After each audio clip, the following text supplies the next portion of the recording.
Ito, kabayan, ito yung Volkswagen 2023 ID4. So paano tanggalin yung trim? Ito yung door trim nya. So ito kabayan, naka-clip lang siya. So kailangan yan, oh. So unahin mo lang, may panikwat kang ganito.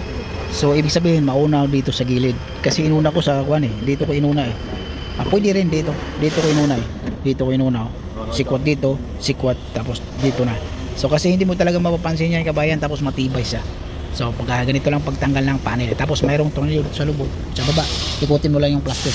Tapos ito sa dalawa. Ito ha, may Volkswagen ID4, pagtanggal ng trim. So ganun pagtanggal ng trim. So mayroong bolt dito, ito mayroon. Okay, maraming salamat. Bye. Tapos yun lang kabayan. Sa pagtanggal ng mga side mirror kabayan, kailangan lagyan mo ng wire ito. Kasi dito mo i-disconnect yung wiring nya, tapos lagyan mo ng alambre. Yan. Tapos sabay hila doon. Tapos yan, mayroon na yung wire yan. Tapos pag ibalik na yan, yung side mirror mo, yung wire, tali mo dito yung wire, tapos alambre, tapos sabay hila mo din dito. Para hindi ka mahirapan.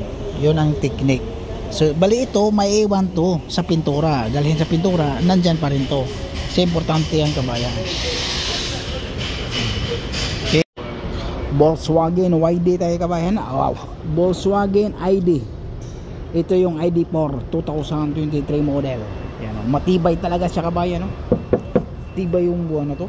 Kahit mga Volkswagen ng mga bagong modelo ngayon, mga matibay yung kaha. Original ba to? Yeah, tingnan. Ay, original pala to. Original to siya kabayan. Dito lang yung bangka.